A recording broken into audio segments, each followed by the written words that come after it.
Hello everybody, welcome to the online school मा यहाँहरु सबैजनालाई स्वागत छ। हामीहरुले पहिलाको एपिसोडमा लिंक इंग्लिश अन्तर्गत के पढ्छौं हामी भन्ने कुरा जानकारी गर्यौं। त्यसपछि हामीले एउटा छोटो प्यासेज पढेको थियौं। प्यासेज स्ट्याम्प कलेक्टिङ भन्ने प्यासेज, त्यसको मेन क्यारेक्टरको नाम मिस्टर गिब्बन, उसको स्ट्याम्प कलेक्ट गर्ने हबीको विषयमा हामीले चर्चा गरेको थियौं। 1 नम्बरको एक्सरसाइजमा क्वेशनहरु थियो, त्यसले हामीलाई आन्सर दिन भनेको थियो। सकेसम्म छोटो आन्सर दिएका थियौं हामीले। त्यस्तै गरेर क्वेशन नम्बर 2 मा थियो लोकल न्यूजपेपर रिपोर्टर र मिस्टर गिब्बन बीचको अधुरो कुराकानी थियो, जुनलाई हामीले पूरा गरेका थियौं। त्यस्तै गरेर क्वेशन नम्बर 3 मा वर्डहरु नमिलेको अवस्थामा थियो, अर्थ नलाग्ने खालको अवस्थामा हामीले त्यसलाई मिलाएर एकदम अर्थ दिने खालको सेन्टेन्स स्ट्रक्चर बनाएको थियौं। त्यस्तै गरेर क्वेशन नम्बर 4 मा जुन आज हामीले गर्न गइरहेका छौं, त्यहाँनिर छ in the spaces in the sentences below right words from the following list, use each only once, when you have finished 2 words will remain unused भनेको छ। यहाँ जम्मा 8 वटा वर्डहरु दिएको छ।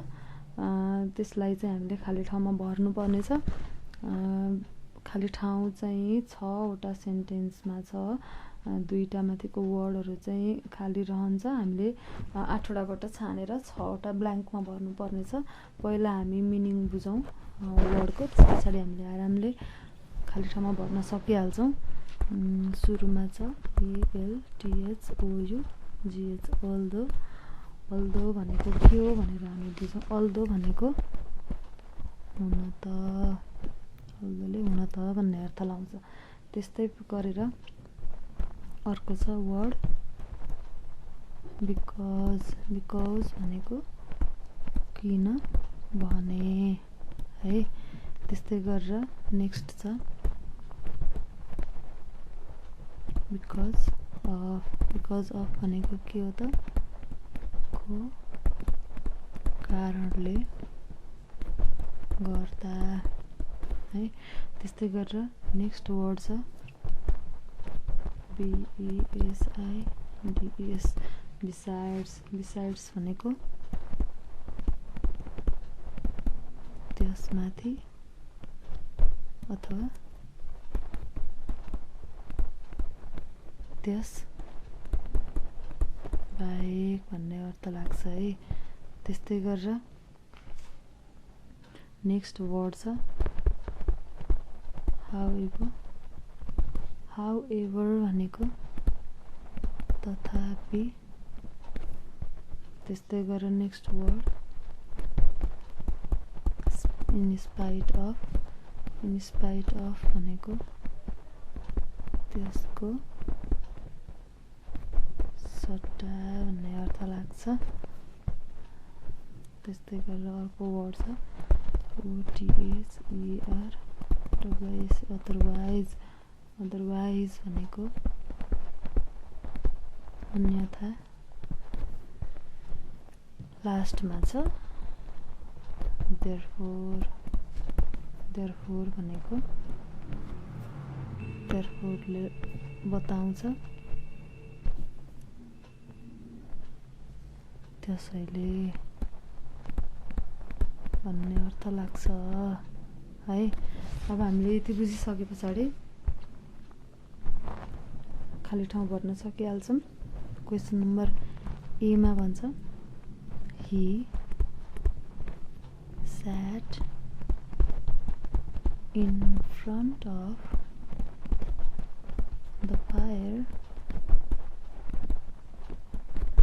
dash he liked its warmth। हामी पहिला क्वेशनहरु सारिसकौं, त्यसपछि answer लेखौं।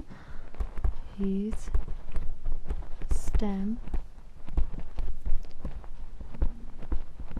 albums were full dash he needed a new one। He needed a new one. त्यस्तै गरेर नेक्स्ट क्वेसन छ he collected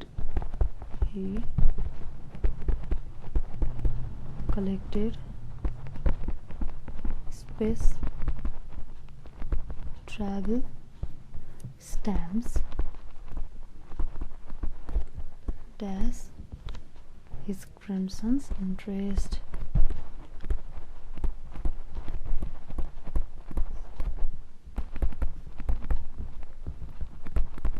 त्यस्तै गरेर डी नम्बरको क्वेसन छ he is still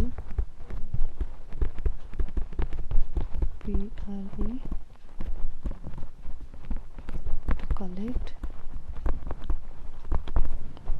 British stamps dash they were not as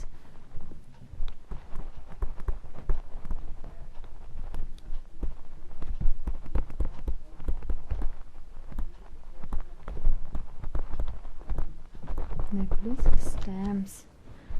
Next question sir. Dash having collected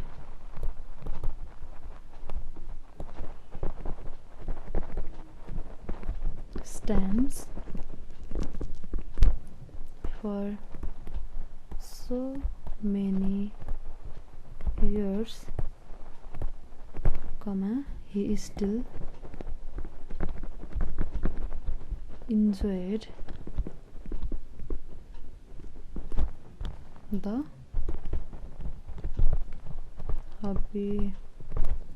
त्यस्तै गरेर 8 नम्बरको क्वेसन छ it was getting more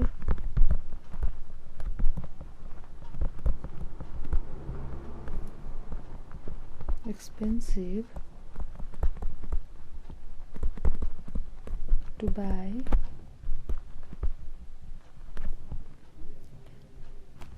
stamps now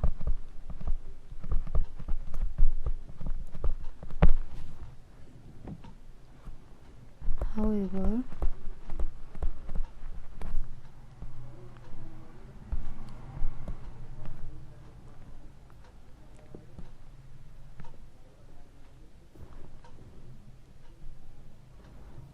मैले यहाँनिर भरिहालेँ however लाग्छ यहाँनिर he decided to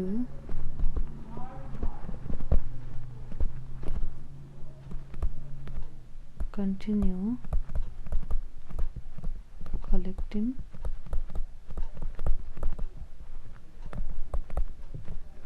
then अब हेरौँ है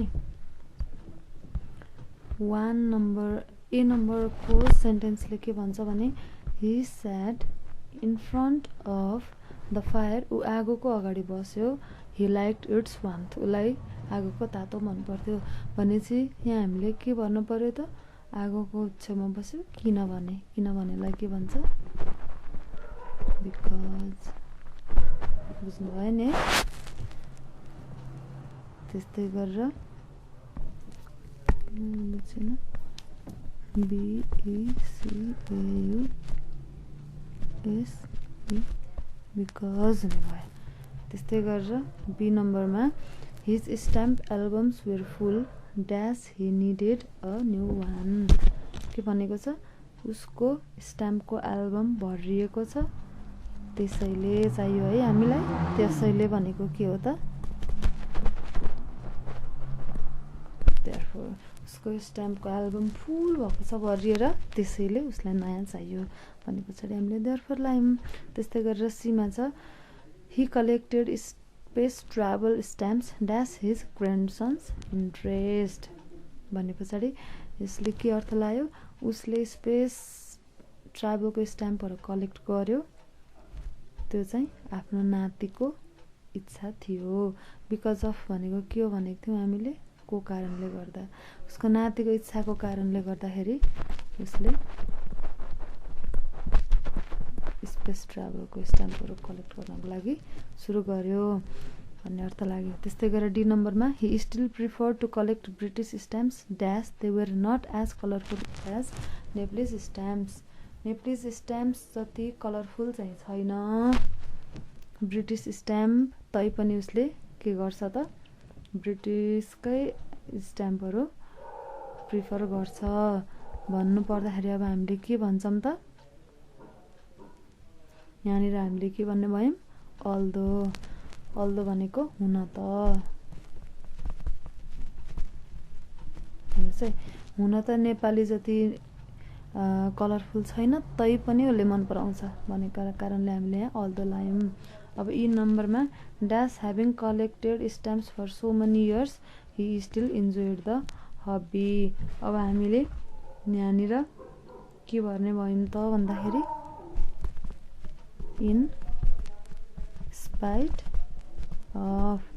spite of having collected stamps for so many years he still enjoyed. धेरै वर्ष भयो उसले स्ट्याम्प कलेक्ट गर्न थालेको, ऊ अझै पनि आफ्नो त्यो सुखलाई मजाले इन्जोय गर्छ भन्ने अर्थमा। त्यस्तै गरेर लास्ट वानमा it was getting more expensive to buy stamps now. स्ट्याम्पहरू किन्नको लागि एकदमै महँगो भएछ। एक्सपेन्सिभ भनेको महँगो है, महँगो भएछ। Dash he decided to continue collecting them भनेपछि however भनेको तथापि महँगो भइरहे तापनि उसको आफ्नो सोख हो, सोखलाई छोड्न मिलेन, त्यसै कारणले उसले आफ्नो स्ट्याम्प कलेक्ट गर्ने काम चाहिँ जारी राख्छ भन्ने अर्थ लाग्यो। भयो। अब हामी ढिला नगरिकन 5 क्वेसन नम्बर एक्सरसाइज नम्बर 5 मा जाम। एक्सरसाइज नम्बर 5 मा के भनेको छ भने complete the following passage by putting appropriate words in the space 1 word in each space. यहाँनिर अब एउटा सानो प्याराग्राफ दिएको छ तर इन्कम्प्लिट छ, हामीले अर्थ लाग्ने गरेर त्यसलाई भर्नु पर्नेछ। कहाँ कस्तो लाग्छ भनेर यो सजिलो छ, कमन सेन्स लाउँदाखेरि हामीले बुझि नै हाल्छौँ। स्ट्याम्प कलेक्टिङ इज भनेको छ, म यहाँ कम्प्लिट सार्दिन है। स्ट्याम्प कलेक्टिङ इज अब 1 नम्बर दिएको छ dash of the world's most popular hobbies भनेपछि के हुने भयो 1 अफ द। स्ट्याम्प कलेक्टिङ चाहिँ 1 अफ द भनेको एउटा वर्ल्डकै सबभन्दा पपुलर हबीभित्र पर्छ भन्ने अर्थमा। त्यस्तै गरेर 2 नम्बरमा के भन्नु पर्यो it is more popular dash playing chess. यो चाहिँ चेस खेल्न भन्दा चेस भन्दा धेरै पपुलर छ। भन्दा धेरै भनिसके पछाडि तुलना हुने ठाउँमा हामीले के राख्नुपर्छ देन है। त्यस्तै गरेर 3 नम्बरमा मिलियन्स ड्यास पिपल। मिलियन्स भनेपछि धेरै, मिलियन पिपुलहरू भनेपछि के हो मिलियन, मिलियन्स अफ पिपुल भनेर अफ लाउनु पर्यो त्यहाँ।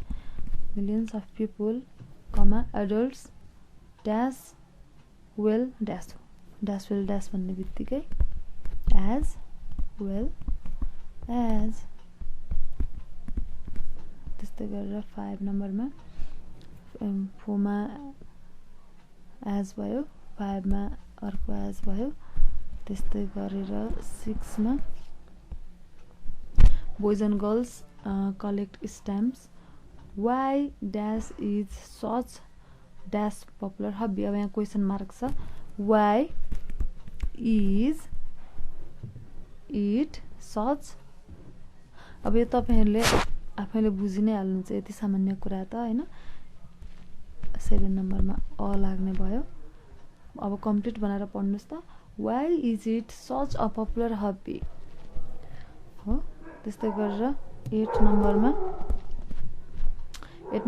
There dash were probably a number dash reasons भनेपछि त्यहाँ चाहिँ पक्कै पनि के हुनुपर्छ त कारण हुनुपर्छ भन्नको लागि हामीले के गर्नु पर्यो देयर राख्नु पर्यो। त्यस पछाडि 9 नम्बरमा there are probably a number भनेपछि रिजनको अगाडि के भयो नम्बर अफ रिजन्स। त्यस्तै गरेर अब 10 नम्बरमा हेर्नुहोस् है dash this. Firstly, every country in the world issues dash on stamps भनिसके पछाडि अब यहाँ के हुने भयो for. अब हेर्नुस् है for this. Firstly, every country in the world issues its on stamp. अब यहाँ के भन्न खोजेको पहिलो कुरा त के गर्छन् विश्वमा सबै देशहरूले आफ्नो स्ट्याम्पहरू चाहिँ इस्यु गर्छन् आफ्नै स्ट्याम्प इस्यु गर्छन् भनेको हो त्यस्तै गरेर 12 नम्बरमा they are therefore easy dash obtain easy to obtain त्यस्तै गरेर 13 मा dash is possible to get used stamps from letters this cost nothing dash is भन्ने बित्तिकै इट इज इट नै मिल्छ यहाँनिर त्यस्तै गरेर 14 नम्बरमा dash with friends dash friends भन्ने बित्तिकै विथ फ्रेन्ड्स त्यस्तै गरेर 15 मा इट ड्याश अल्सो भन्ने बित्तिकै इट इज अल्सो भन्ने बुझिहालौँ है त्यस्तै गरेर 16 मा it is also possible dash buy भनेपछि टु बाई है त्यस्तै गरेर 17 मा buy them quite simply dash stamp dealers from stamp dealers है फ्रम हुन्छ यहाँनिर त्यस्तै गरेर dash attraction of stamp is that भनेपछि के भयो यहाँ द एट्र्याक्सन भयो अर्कोमा is that dash are small easy to keep colourful and informative के चाहिँ स्ट्याम्पहरू चाहिँ अब स्ट्याम्पहरूलाई प्रोनाउनमा हामीले के भनेर सम्बोधन गर्ने दे कतै सजिलो हैन त अब हेर्नुस् है हामीले यहाँ अप्ठ्यारो वर्डहरू कहीँ युज गरेको छैनौँ तपाईहरु सबैजनालाई आइ नै हाल्छ है one of the then of as well as is a there a for it's यस्तो वर्डहरू एकदम दिनै पछि प्रयोगमा आउने वर्डहरूलाई हामीले हालेका छौँ र एउटा कम्प्लिट अर्थ दिने प्याराग्राफ बनाएको छौँ बुझ्नुभयो होला है okay thank you for watching अब हामी अर्को च्याप्टरलाई नेक्स्ट भिडियोबाट कन्टिन्यू गर्छौँ बाइ